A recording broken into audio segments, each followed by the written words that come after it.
Former President Biden has been diagnosed with an aggressive form of prostate cancer. Very unfortunate news here. I'm going to show you guys an article from AP. It says Biden has been diagnosed with aggressive prostate cancer. The finding came after the 82-year-old reported urinary symptoms, which led doctors to discover a nodule on his prostate. He was diagnosed with prostate cancer on Friday, with the cancer cells having spread to his bone. While this represents a more aggressive form of the disease, the cancer appears to be hormone sensitive, which allows for effective management, his office said. The president and his family are reviewing treatment options with his physicians. And then he went ahead and posted this picture of his family saying, "Cancer touches us all. Like so many of you, Jill and I have learned that we are strongest in the broken places. Thank you for lifting us up with love and support." Now, we all know that tomorrow a book called Original Sin is coming out, which is essentially details the decline of Biden's health in 2024 and how the media may have and people within his administration may have covered it up or attempted to downplay it. And what I want to show you guys now is David Axelrod speaking on some of how this unfortunate diagnosis that Biden has had may sort of muffle the potential effects of this book and why that should be the case. Let's go ahead and listen to David Axelrod here.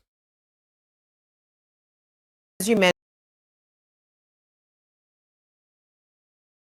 yeah, I mean, as you mentioned, this comes at a time where there is so much and continued attention, placed on his mental acuity and stability, as well as ahead of this book release. And you mentioned there's been a lot of discussion about it.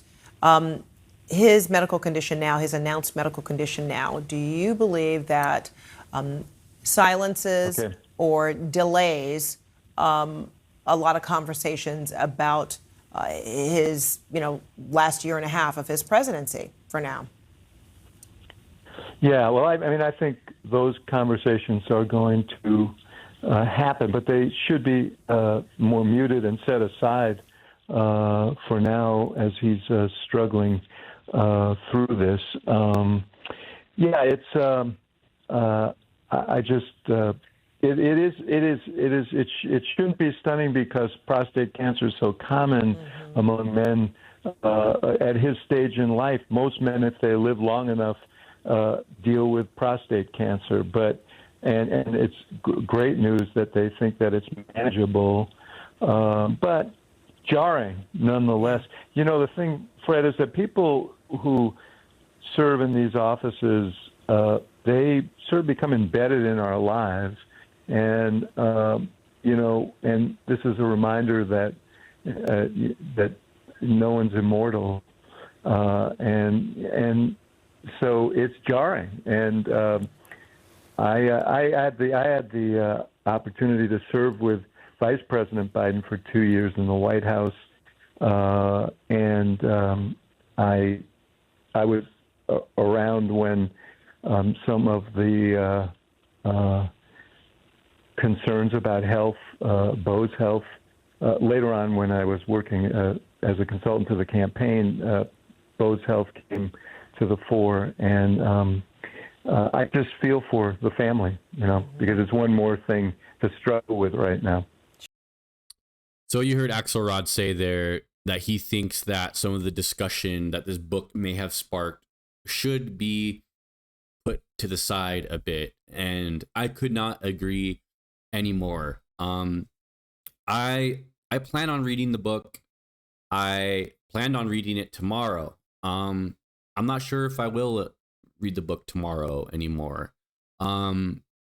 It seems like what we need to do in this moment is, of course, give Biden our thoughts and prayers and hope that he's able to make fight this horrible cancer and live out the rest of his years in good health. But really, what we need to do is we need to, as a Democratic Party, move on from Biden's administration and move on from beating ourselves up over should we have had a primary, should have Biden have dropped out earlier, and it's over. Biden's career in politics is over, and we lost 7 out of 7 swing states. Lost across the board, right? It's hard to say if Biden would have done any better. He probably would have done much worse than Harris, but it's also a little bit hard to say that, oh, if we had a primary process, that we would have had some candidate that would have been substantially better or performed substantially better than Harris did in the election. Is it true that, looking back on it, it may have been a mistake for Biden to push through and to make the decision that come hell or high water, he was going to run again because of his perceived success of his legislative agenda, which I would agree with. There's many legislative successes that Biden had. But, was it a mistake for him to take that legislative success and attempt to translate it into becoming reelected and having 4 more years of potential legislative success? Yes, it was. Right? Would we possibly be better off as a party if that whole process had happened with a primary and whatnot? Possibly. Would the election have been closer? Possibly. But it's over, right? Biden, at the end of his administration, it was obvious that Biden's age was starting to affect him a bit. And Biden had, even just from 2020, his age and his faculties were not quite what they were when he was first elected into office, right? That's clear now. And what we have to deal with is an aftermath where Donald Trump capitalized on that and was able to be reelected into office. And we lost all 7 swing states with a candidate who by all means was very, very strong and didn't have any scandals, didn't have any major deficiencies whatsoever in her campaigning style or her messaging. It was all very, very on point and very strong. We ran a good, strong campaign, and Biden was a very good president. And I think that out of respect for him and his family, we need to stop the circling firing squad. And I made some videos covering his comments on The View and how perhaps some of them may be problematic, but I think with Biden now having been diagnosed with a very unfortunate, aggressive form of cancer, we need to bury the hatchet that we have been attacking Biden and his campaign with, and perhaps look at some of the more deep underlying issues that voters have with politics in general, the Democratic Party, the Republican Party, and address those issues in a more clear, concise way, rather than acting like Biden just doomed us for forever. He didn't, right? He didn't. Biden ran a very strong White House. He was able to accomplish a lot legislatively.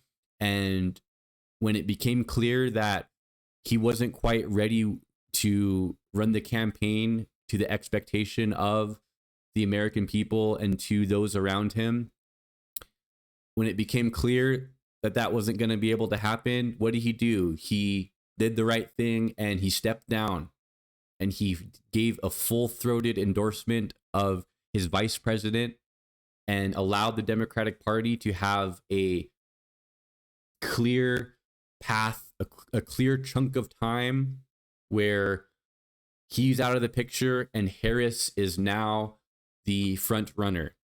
And he did that well. He did that graciously. It was not an easy decision for him to make. And he did the right thing and he stepped aside.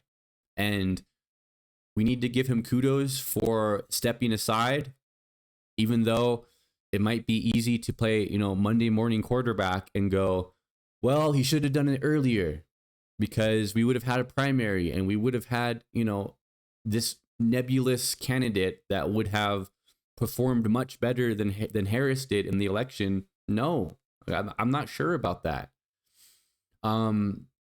So let's give Biden some grace here. Let's, this book is still going to be important, I think, to kind of understand what went wrong and kind of maybe understand some of the missteps the Biden administration made. I think the book's still going to be important. It's still going to be worth the read. But I think now with Biden having cancer, we need to really seriously consider whether or not we're going to, as a party, continue the circle firing squad rather than diverting attention to what Donald Trump is doing on a daily basis that is absolutely decimating the economy, and pointing out Joe Biden's economy that was very successful in many ways, and Donald Trump reaped the benefits of Joe Biden's economy improving slowly but surely. And now we're seeing all the gains that were made since COVID go away with Trump's tariffs that are absolutely hammering. They're going to be hammering Americans at the grocery store and at places like Walmart, set to raise their prices within the next few weeks. And we need to look to the future. What are we going to do in 2026? What are we going to do differently than Biden did in 2026 to make sure that we can have a strong Democratic Party presence in the Congress that is able to act as a check to Donald Trump's power that he seems to only want to continually expand more and more and more? How are we going to do that? It's not by beating Biden over the head for the result of the 2024 election. And we need to be doing the opposite of that in this time. Thanks so much for watching, guys. Thanks. Please be sure to like the video, subscribe to the channel, and share with someone that's into politics. Take care.